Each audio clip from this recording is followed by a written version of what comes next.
Baik, Assalamualaikum warahmatullahi wabarakatuh. Salam sejahtera bagi kita semua, bagi teman-teman dan juga dosen pengampu Pak Fahrudin. Baik, saya Dio Atmaja Mega Fajari beserta rekan-rekan sekelompok saya, ada Bang Ardian Raffi, ada Pak Arif Nuritwan, dan juga Bang Fazrinaldo, ingin mempresentasikan tentang HOTS, yaitu Higher Order Thinking and Skill dalam pembelajaran sejarah. Pertama-tama akan dijelaskan oleh saya sendiri. Konten di balik HOTS ini terdapat ada dasar hukum, ada konsep HOTS, ada strategi HOTS, lalu ada kelebihan dan kekurangan dan tantangan pembelajaran HOTS. Dan terakhir ada contoh penerapan HOTS. Dasar hukum. Dasar hukum dalam Higher Order Thinking and Skill sudah diatur melalui Peraturan Menteri Pendidikan dan Kebudayaan Nomor 36 Tahun 2018 tentang perubahan dari Peraturan Menteri Pendidikan dan Kebudayaan Nomor 59 Tahun 2014 tentang kurikulum 2013 untuk sekolah menengah atas atau madrasah aliyah. Pendidikan pada era revolusi industri 4.0 diarahkan untuk pengembangan kompetensi abad ke-21 yang terdiri dari 3 komponen utama, yaitu ada kompetensi berpikir, bertindak, dan hidup di dunia. Lalu yang 3 penilaian hasil belajar diharapkan dapat membantu siswa untuk meningkatkan keterampilan berpikir tingkat tinggi, atau dalam bahasa Inggris adalah Higher Order Thinking and Skills atau HOTS, karena dengan keterampilan berpikir tingkat tinggi dapat mendorong siswa untuk berpikir secara luas. Jadi siswa di balik Higher Order Thinking Skills ini mereka tidak hanya berpikir dalam pembelajaran sejarah, mereka tidak hanya berpikir belajar melalui buku saja, tetapi mereka juga diberi kesempatan untuk menelusuri pembelajaran sejarah yang ada di internet di zaman milenial ini. Itu. Konsep HOTS ada 3, yaitu pengertian, karakteristik, dan level kognitif. Pengertian. Penilaian HOTS tidak dapat dipisahkan dengan pembelajaran HOTS. Tugas guru bukan hanya melakukan penilaian HOTS saja, melainkan juga harus mampu melaksanakan pembelajaran yang dapat melatih siswa untuk memiliki keterampilan berpikir tingkat tinggi yang lebih efektif. HOTS merupakan instrumen pengukuran yang digunakan untuk mengukur keterampilan berpikir tingkat tinggi, yaitu keterampilan berpikir yang tidak sekedar mengingat, remembering, memahami, understanding, dan menerapkan atau applying.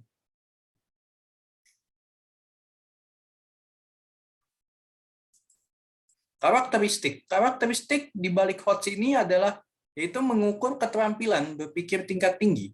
Yang kedua ada berbasis permasalahan kontekstual dan menarik. Kontekstual dan trending topic. Trending topic. Yang menarik ini di mana HOTS ini dalam pembelajaran sejarah yaitu yang saya tangkap adalah membandingkan masa lalu dengan masa kini, seperti itu. Yaitu yang ketiga ada tidak rutin dan mengusung kebaruan, seperti yang saya bilang tadi. Yaitu Itu juga ada versi terbarunya di balik pembelajaran sejarah, seperti itu. Level kognitif HOTS itu ada yang satu mencipta atau ide atau gagasan sendiri menurut opini sendiri, kata kerjanya itu mengkonstruksi, desain, kreasi sesuai kreasi diri masing-masing, mengembangkan suatu pembelajaran, lalu ada menulis, menggabungkan, dan memformulasikan atau mendirikan sesuatu atau formulasi seperti itu. Lalu ada lalu yang level kognitif selanjutnya adalah mengevaluasi, yaitu mengambil keputusan tentang kualitas suatu informasi. Jadi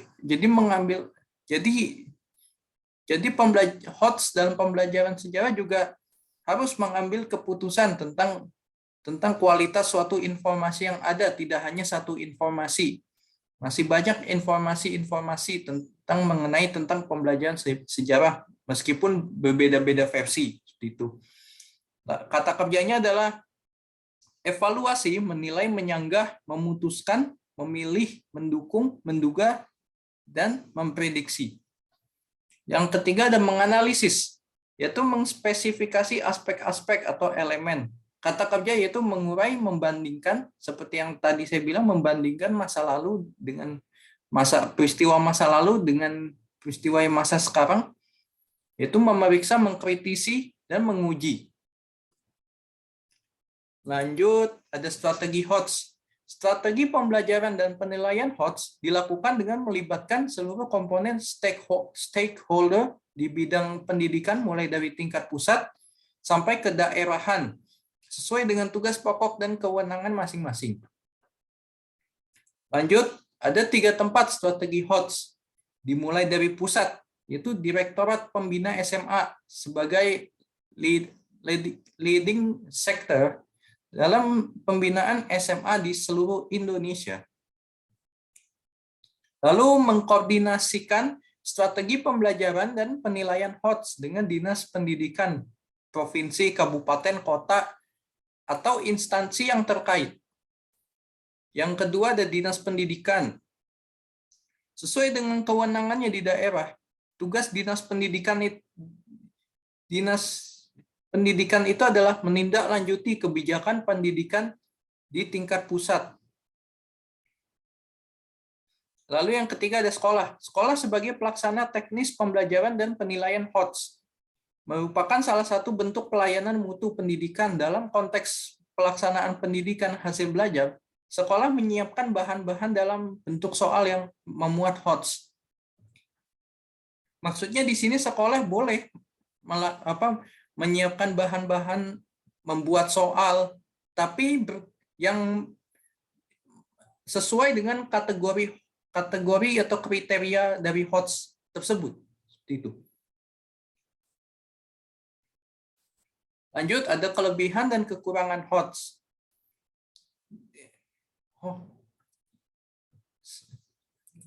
Kelebihannya adalah siswa dapat berpikir logis dan sistematis terhadap peristiwa-peristiwa yang terjadi.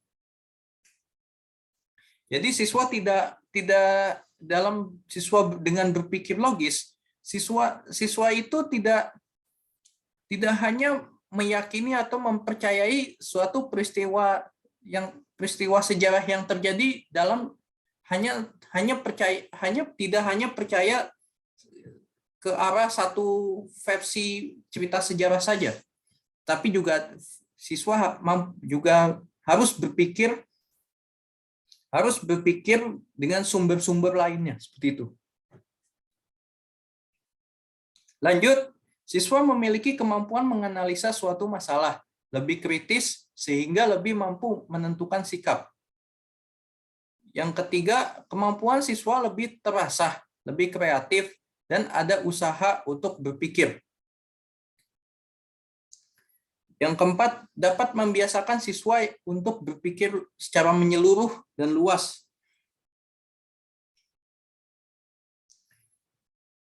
Berpikir luas maksudnya menyeluruh ya. Jadi siswa itu tidak hanya, seperti yang aku bilang, tidak hanya meyakini satu versi saja, tetapi juga harus lihat sumber lain seperti itu.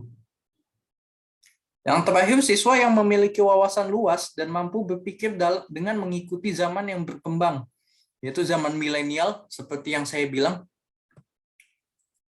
Kekurangan, ternyata masih ada kekurangan di balik kelebihan HOTS ini, yaitu kekurangannya adalah masih kurangnya referensi siswa terhadap teori-teori yang berkaitan dengan masalah yang dipelajari.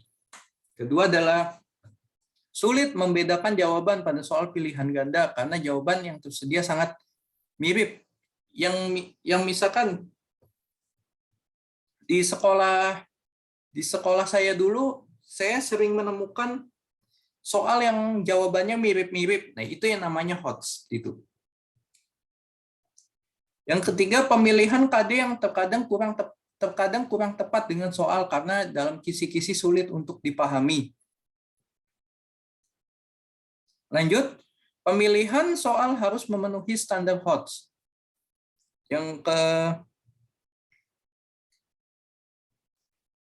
Selanjutnya, siswa berkemampuan kognitif yang bagus, maka mudah untuk menjawab soal. Sedangkan siswa yang memiliki kemampuan kognitifnya kurang, maka sulit untuk menjawab soal. Yang paling kekurangannya adalah masih banyak guru yang belum terbiasa menyusun soal HOTS, di mana periode pengumpulan soal sangat dekat dan deadline-nya mepet begitu. Masih terburu. Jadi masih banyak guru yang terburu-buru dalam menyusun soal sehingga HOTS-nya terabaikan seperti itu. Karena mepetnya deadline atau mepetnya tanggal waktu pengumpulan soal seperti itu. Tantangan pembelajaran HOTS. Ada penerapan HOTS di dunia pendidikan Indonesia masih dianggap menjadi polemik. Ini maksudnya tantangan pembelajaran HOTS di lingkungan pemerintah. Ini yang saya maksud, yaitu yang pertama ada penerapan HOTS di dunia pendidikan Indonesia masih dianggap sebagai menjadi polemik. Yang kedua, metode HOTS dianggap tidak berpihak kepada siswa. Siswa dituntun untuk berpikir kritis dan menganalisis suatu permasalahan tanpa harus dibarengkan atau disatukan dengan proses di dalam kelas sebelumnya. Pemerintah saat ini masih mengklaim dengan penerapan HOTS bertujuan untuk meningkatkan kualitas pendidikan di Indonesia, padahal masih ada beberapa kekurangan yang ada di dalam HOTS. Lalu ada contoh penerapan HOTS akan dipaparkan oleh teman sekelompok saya. Terima kasih.